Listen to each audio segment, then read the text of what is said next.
You know those houses you drive by and think, man, that place has potential? That's what we're talking about. Distressed properties. These homes might need some love, a little elbow grease, and maybe a whole lot of paint. But underneath it all, they're diamonds in the rough. Distressed properties can be anything from a foreclosure that's seen better days to an older home that needs a little updating. These homes are often priced below market value because they need some TLC. But don't let that scare you. With a little vision and hard work, you can turn these houses into dream homes. We're not talking about building a house from scratch here. We're talking about taking something with good bones and giving it a new lease on life. It's about restoring the character, adding your personal touch, and creating a place you're proud to call home. And the best part? You get to be a part of the transformation process. You get to roll up your sleeves, get your hands dirty, and see your vision come to life, one project at a time. Now, before you grab your toolbox and start tearing down walls, let's talk about the difference between cosmetic fixes and projects that require a licensed contractor. Cosmetic fixes. Your DIY playground. Think of cosmetic fixes as the fun part, the makeup of a house. These are projects that you can tackle yourself even if you're not a seasoned DIYer. Things like fresh coat of paint. Nothing brightens up a space like a fresh coat of paint. New hardware. Swapping out old doorknobs and cabinet pulls can make a world of difference. Landscaping. A little curb appeal goes a long way. Trim those bushes, plant some flowers, and watch your house smile. Contractor territory. When to call in the big guns. Some projects are best left to the professionals, especially those that involve structural changes. Moving walls, adding windows, messing with the foundation. Leave that to the experts.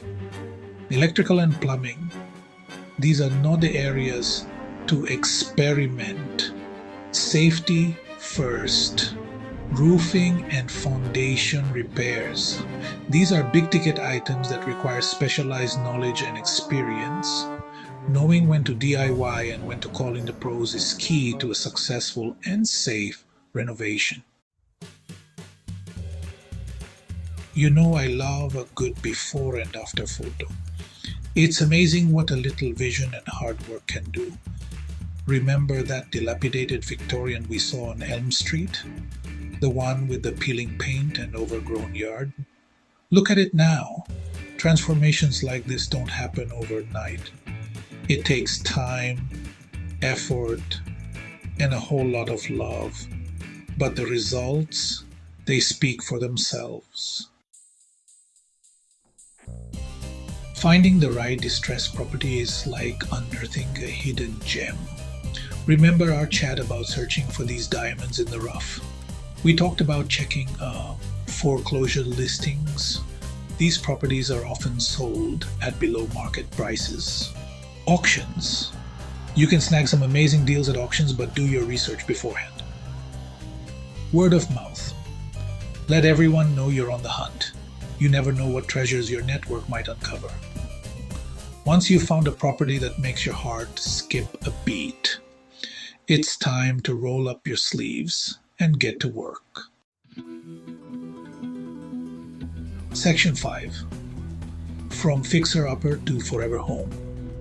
Your step-by-step rehab guide. Okay, so you found your diamond in the rough. Now what? Deep breaths. We're going to tackle this renovation one step at a time. Step 1. Assess the damage and your budget. Before you swing a hammer, you need to know what you're dealing with. Get a thorough inspection to identify any structural issues, electrical problems, or plumbing nightmares. This will give you a clear picture of the scope of the project and help you create a realistic budget. Step 2. Prioritize and plan. You don't have to do everything at once. Create a prioritized list of projects, starting with the essentials like a leaky roof or faulty wiring. Break down the renovation into manageable phases, focusing on one area or system at a time. Step 3. Gather your supplies and your squad. Once you have a plan, it's time to gather your materials and assemble your team. This might include contractors, subcontractors, and of course your trusty DIY buddies. Having the right people by your side makes all the difference. Step 4. Demo day, the fun part. Time to let loose. Demo day is all about tearing out the old and making way for the new. Just remember to be safe, wear protective gear, and dispose of debris properly. Step 5. The transformation begins. This is where the real magic happens. Walls go up, floors get refinished, and your vision starts to take shape. Remember to stay organized, communicate with your team, and don't be afraid to make adjustments along the way. Step 6. The finishing touches. The devil is in the details. This is when you add your personal touch.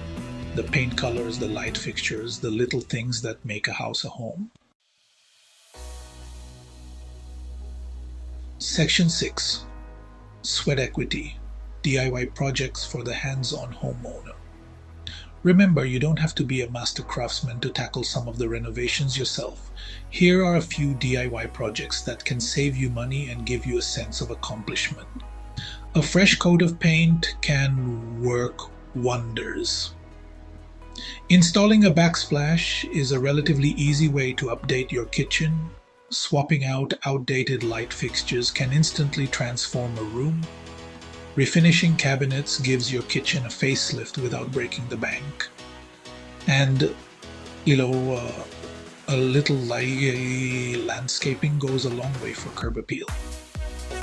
Remember, YouTube is your friend. There are tons of tutorials and videos out there to guide you through almost any DIY project. Section 7. Calling in the cavalry. When to hire a pro and how to find one. While DIY is great, some projects are best left to the professionals. For those big ticket items, you need to call in the cavalry.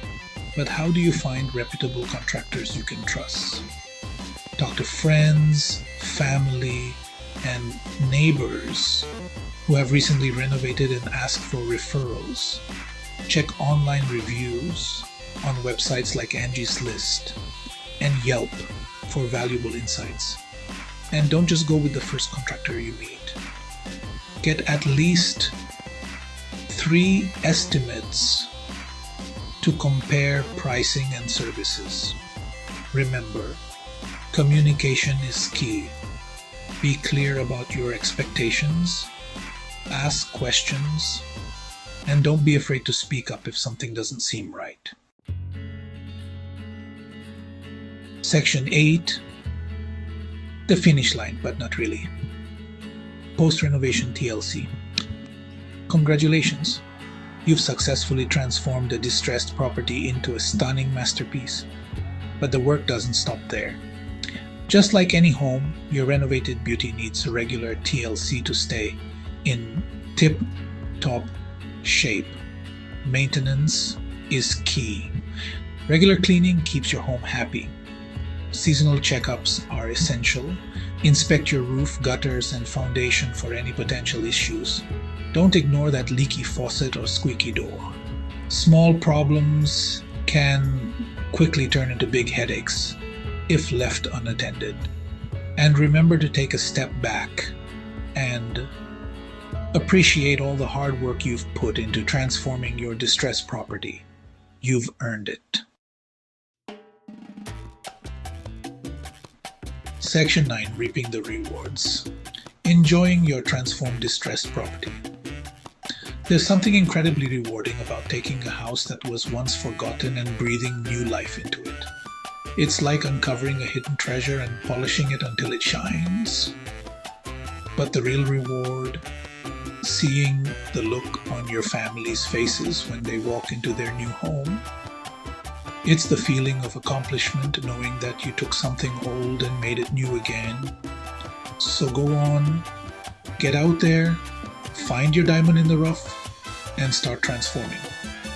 The journey might be challenging, but the rewards are also worth it.